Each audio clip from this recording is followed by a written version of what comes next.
skip a meal there, princess. Are you serious right now? Like, you've got room to talk about someone's weight. Hey. Your wife bought you Fat guy your shirts, all wife fat went guy up sizes from too. Just went she went up from 3XL to 4XL big and tall. You know what that means? It means it's bigger than 4XL, bro. big and tall. Yeah. That's what it You ever means. been to a big and tall She got store? you the- Like, they mean big and tall, not just big. She got you the untuckables.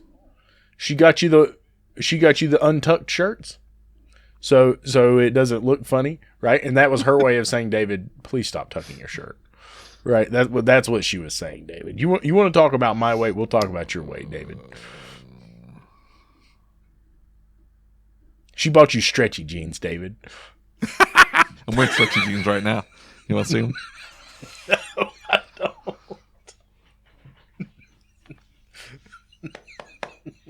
If those were stretchy, they go have a blowout.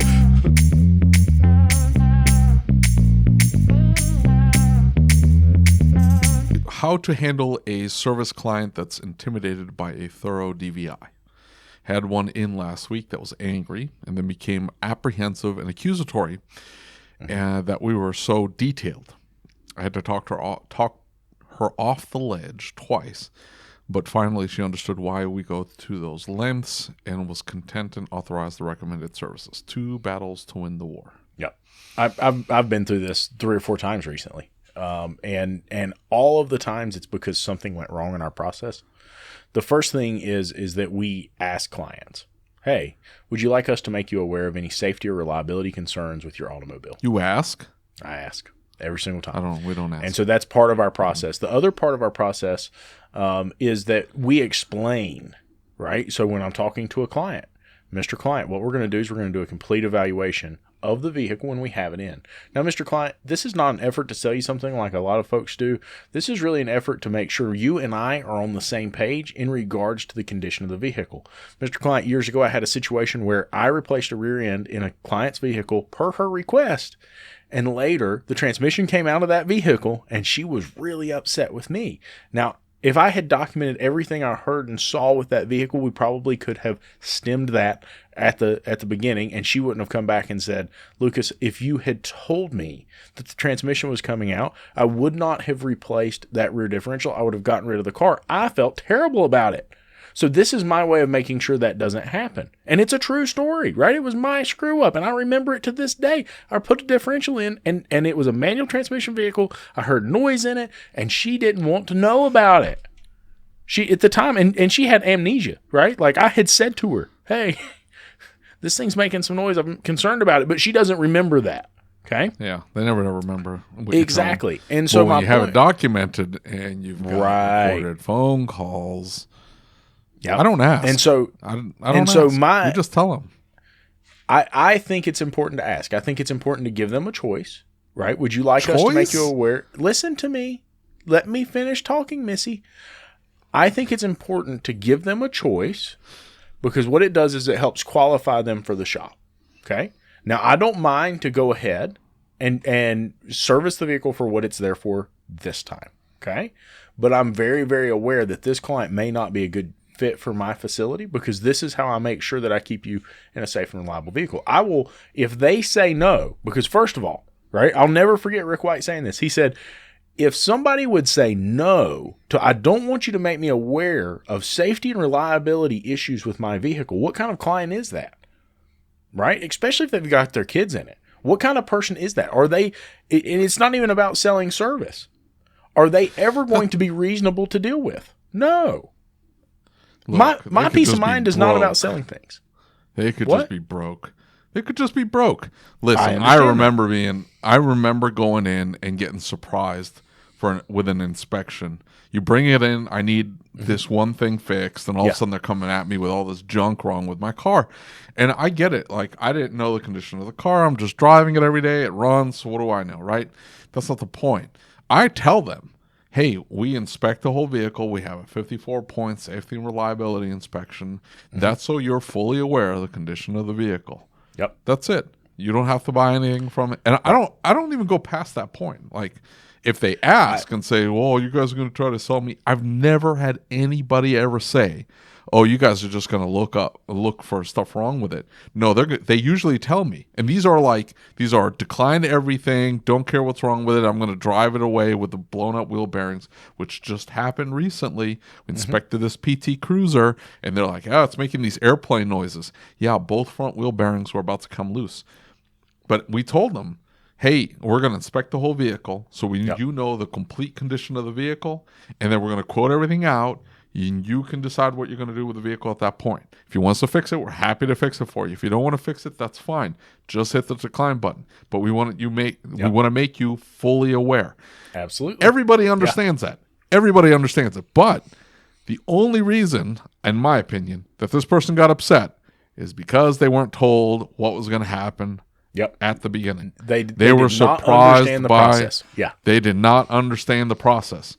And Absolutely. we get the one thing that I struggle with the most are people that don't understand that there's always a process, and they come in and they're like, hey, can you just take a quick look at ... There is never a quick look at ... Nope, It is never. Always, I have to go through the process. It's not, we need to stop right here and say it is not about price. This is not about being able to sell them something. It's not about being able to charge them something. It's so we don't screw up, because the process was put in place so you don't screw up. The process was put in place to keep them safe. The process was put in place to keep us safe, to make sure we didn't overlook something super silly or something super stupid. Right? The process is in place to keep everybody safe. Well, not if they don't fix the vehicle. I don't care. Because at that point, who is it keeping safe? It's keeping me safe. It's not keeping them safe. If they made that decision, that's on them. It's not on me. Well, because I made it their decision to make. I'm just saying there's no safety going around in the case here. Like, what we're trying to do in doing the inspection is to bring everything to light. Bring everything to light. Let's expose everything. Put all our cards out on the table. Let me ask you something. Very clear what's happening. Let me ask you, if you go to court and they say, why didn't you tell this client that their wheel bearing was falling apart? Would you rather have that DVI and that estimate written that says, no, actually we did? And right here you can see where they said no. Yes, absolutely. Which would you prefer? But so the assumption... Is it safer to go to court with that information? Yeah, always. But some of these shops assume that that's not going to happen. And that's why they haven't had anything like that happen. And they're afraid of what happened to this particular shop owner, where the person blew up on them because they did an inspection. But I'm just telling you right now that if they had been told, hey, Mr. Customer or Mrs. Customer, every single time you bring the vehicle here, for absolutely anything, we do an entire inspection on there. We're going to look the entire vehicle over. We're going to look at safety items first, reliability items second, and then any needed maintenance items third. Absolutely. And after that, we're going to show you everything. We take pictures of any recommendations that we make, and then we itemize them and give you an itemized estimate. Yep. And then from there, you know what everything costs. You can decide whether you're going to fix it with us or not. The items always need to be done, but you don't have to do it with us if you don't want to. But I'm just saying that to you. We don't tell them that, but they don't have to fix it with me.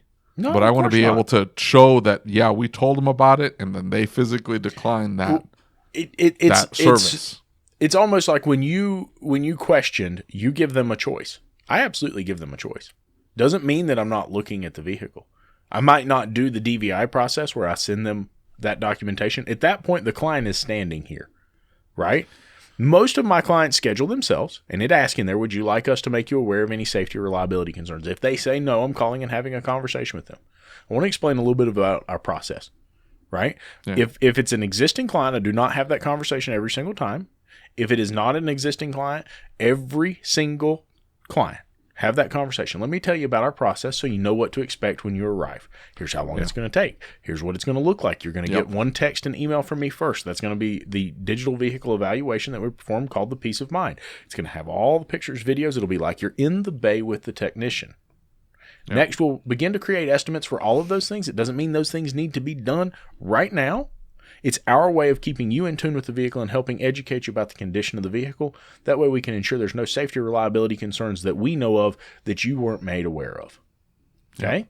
And so I go through that process every single time. And so when they say no, I don't want that. Well, most of the time the vehicle's already here, right? Those clients will not answer that or won't answer the telephone. They won't communicate well over the telephone. They show up and they say, no, I don't want that. Okay. And I go back and I explain the importance of it. If they do not want it, it is their car and they still have a choice. Okay. I'm here to serve them the way they want to be served. Now, I'm not saying I'm going to invalidate all my processes. I'm not saying I'm not going to do the things I'm supposed to do to keep me safe and keep my technicians safe. What I am saying is that I recognize, first of all, that they don't qualify to be one of my clients, for one. And for two, is that I need to recognize right now, I still have to check this vehicle over. I've got to check it for safety and reliability issues, anything that I see, and I need to document those things. But at that point, I know all it does is prepare me for the argument that's going to happen is I don't want that. I went through it with somebody who is a family friend, and he wasn't explained to what was going to happen. He's like, I can buy that part for what you bought it for. Why am I paying a markup? Right? He's not my client. I don't have any hard feelings towards the guy. I'm not mad at the guy, but I have to qualify my client. He's not interested in buying what I sell. He's interested in a McDonald's cheeseburger. I don't sell McDonald's cheeseburgers. Right? He can fix his truck himself. Great. Why didn't you fix it? Sorry. Not trying to hurt your feelings. That's the way you avoid all that, though. It's just you tell them up front what's going to happen. You're crystal clear about what's going to happen when that's a conversation you even have when they call in for. That's what I was getting ready to say. Is it has to call in for an appointment creation. Yes. Like, hey, just letting you know this was going to happen. A, B, C, and D. This is what we do every single time. Just letting you know. When they show up, there's no surprises. If they're scheduling themselves online, your online intake form should tell them, hey, just letting you know. Absolutely. This is going to be a whole thing. It does. Just letting you know. It absolutely does, and it goes through the process of what to expect and why it's going to take longer than it does at other shops. And look, in along the same lines, we had somebody come in the other day, and he's like, why do I have to pay for you to tell me where I know where it's leaking oil? And the dude, he was in the skilled trades, and the dude was, I'm not going to say he was rude, but he was far from polite. Right? Yeah. And he complained about everything, complained about the price. Why do I have to pay you to pick my truck up? Right? It was just one thing after another. And we knew right away he was not going to be a client. Right? He was unwilling. And so it came down to, look, the truck needs a brake evaluation and the wheels are completely frozen to the truck. And he's like, well, I am unwilling to pay you. I shouldn't even be paying you for a brake evaluation. I'm like, dude, come get your truck. Right? Get it out of here. But now here's the thing. Is this person who's telling me he's not going to approve the oil leak evaluation approved it over the telephone? I went back and listened to the telephone call, right? You can't trust everybody. You can't believe everything everybody says. And I know that's not along Greg's question, but my point is, not every client's your client. Not every client's your client. Be willing to tell them no.